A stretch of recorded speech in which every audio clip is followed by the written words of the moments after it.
Social facilitation is a psychological phenomenon that can dramatically amplify our performance, yet it's often misunderstood as merely a product of external pressures. The fact that being around others can either boost or hinder our abilities makes this concept crucial in understanding our daily interactions, from team projects at work to social gatherings with friends. As we delve into the fascinating world of social facilitation, get ready to discover how the presence of others can unlock your full potential or hold you back. One of the foundational frameworks is the theory of social loafing versus social facilitation, which suggests that the presence of others can either enhance or diminish our performance depending on the task complexity and our level of motivation. According to this theory, when we're working on simple tasks, being around others tends to boost our performance due to the increased arousal and motivation that comes from being observed.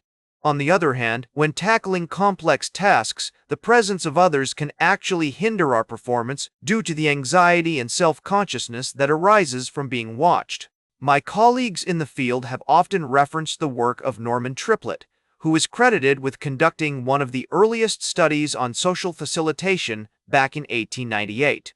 Triplett observed that cyclists tended to perform better when racing against others than when racing alone, a phenomenon he attributed to the stimulating effect of social presence. This pioneering study laid the groundwork for later researchers, such as Floyd Allport and Solomon Asch, who further explored the psychological mechanisms underlying social facilitation. Evaluative influence refers to the desire to gain approval or avoid disapproval from others, which can lead to increased motivation and performance. Affiliative influence, on the other hand, involves the desire to connect with others and feel a sense of belonging, which can also enhance our performance but in a more subtle way. One significant research finding that sheds light on social facilitation is the study conducted by Robert Zahonk in 1965, which demonstrated that the presence of others can increase our physiological arousal, leading to improved performance on simple tasks.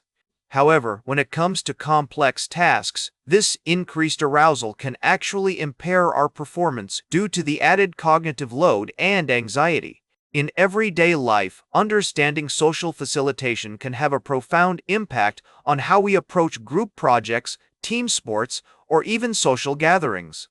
For instance, if you're working on a creative project with a team, being aware of the potential for social facilitation can help you harness the energy and ideas of your teammates to produce something truly innovative. On the other hand, if you're facing a challenging task that requires intense focus, you might want to consider working alone or in a quiet environment to minimize distractions and optimize your performance.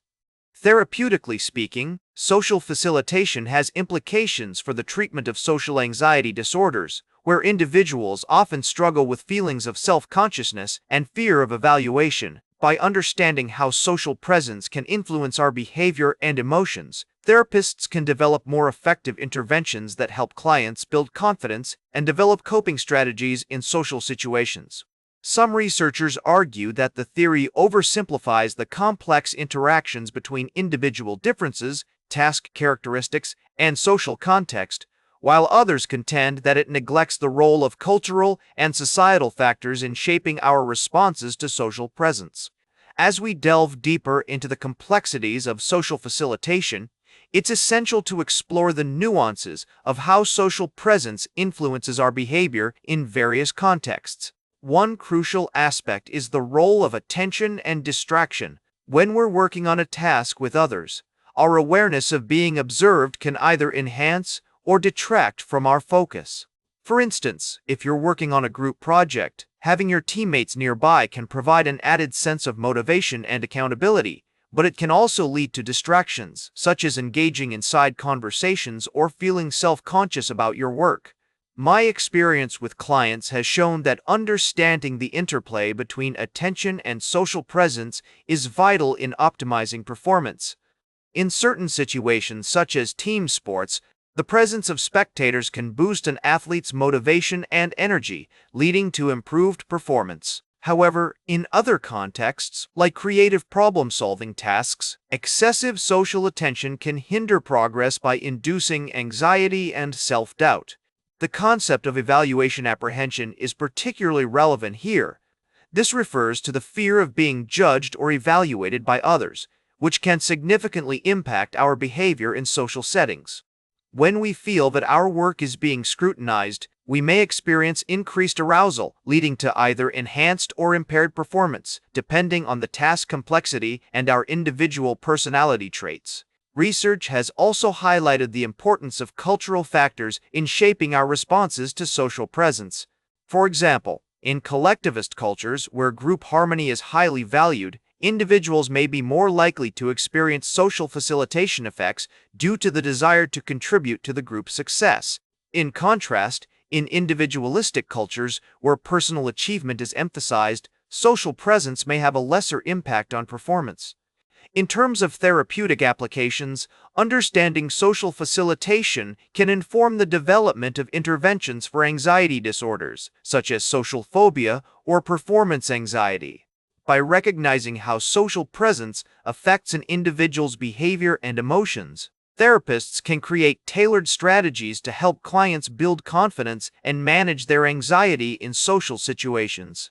A notable example of this is the use of social support groups, where individuals with similar anxieties or fears come together to share their experiences and provide mutual encouragement.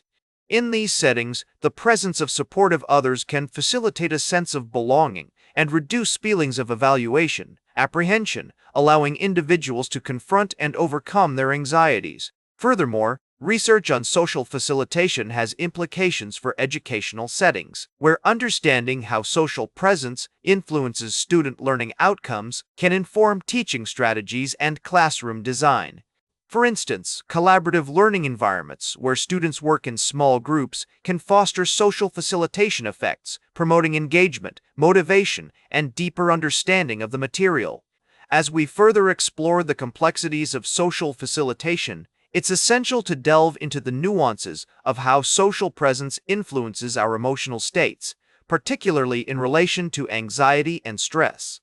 Research has shown that the presence of others can either exacerbate or alleviate feelings of anxiety, depending on the individual's personality traits, the nature of the task, and the social context. One significant factor is the concept of social safety, which refers to the perception of being in a supportive and non-threatening environment. When individuals feel socially safe, they are more likely to experience social facilitation effects, as they are able to focus on the task at hand without excessive worry about evaluation or judgment. On the other hand, when social safety is lacking, individuals may become distracted by concerns about what others think of them, leading to impaired performance. The work of psychologist Henri Tajfel is particularly relevant here, as he explored how social identity and group membership influence our behavior in social settings. According to Tajfel, individuals tend to derive a sense of self-esteem and belonging from their group memberships, which can either enhance or detract from their performance in social situations.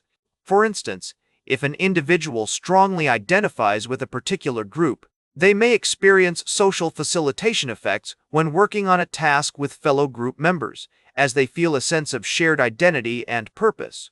In terms of therapeutic applications, understanding social facilitation can inform the development of exposure therapies for anxiety disorders. By gradually exposing individuals to social situations that trigger their anxiety while providing a sense of social safety and support, therapists can help clients build confidence and develop coping strategies to manage their anxiety in social settings. A notable example of this is the use of social skills training programs, which aim to enhance individuals' ability to interact effectively with others and manage social situations. These programs often involve role-playing exercises, group discussions, and other interactive activities designed to help participants build social confidence and develop more adaptive coping strategies. Furthermore, research on social facilitation has implications for the design of social interventions aimed at promoting pro-social behavior, such as volunteering or community engagement. By understanding how social presence influences our behavior and emotions, intervention designers can create programs that foster a sense of social connection and shared purpose, leading to increased motivation and participation. The concept of social loafing is also relevant here, which refers to the tendency for individuals to exert less effort when working in a group than when working alone. This phenomenon can be seen as a negative consequence of social facilitation, as individuals may feel less accountable for their actions when surrounded by others. However, research has shown that social loafing can be mitigated by introducing elements of accountability and social identity into the group setting, such as clear goals, feedback mechanisms, and a sense of shared responsibility. In everyday life, understanding social facilitation can help us optimize our performance in social situations, whether it's a job interview, a team project, or a social gathering. By recognizing how social presence influences our behavior and emotions, we can take steps to create environments that foster social facilitation effects, such as seeking out supportive others, setting clear goals, and minimizing distractions. For instance, if you're working on a group project, you might consider meeting with your team in a quiet, private space to minimize distractions and promote focus. Alternatively, if you're preparing for a public speaking engagement, you might practice in front of a small, supportive audience to build confidence and reduce evaluation apprehension. In conclusion, our exploration of social facilitation has revealed the profound impact that social presence can have on our behavior, emotions, and performance. The key takeaways are clear social facilitation effects can be harnessed to improve learning outcomes, boost confidence, and foster pro-social behavior, but they can also lead to social loafing, evaluation, apprehension, and anxiety if not managed effectively. As we navigate the complexities of modern life, understanding social facilitation is more relevant than ever. In an era where social media dominates our interactions, remote work redefines our collaborations, and mental health concerns are on the rise, recognizing how social presence influences our minds is crucial for personal growth, relationships, and overall well-being. So, the next time you find yourself in a social situation, remember that your performance, emotions, and sense of self are all intertwined with the presence of others, and ask yourself, am I leveraging social facilitation to reach my full potential, or am I letting it hold me back? That's all for today's Psych with Sigmund. Remember to like, share, and subscribe, and until next time, may your ego find balance between pleasure and reality.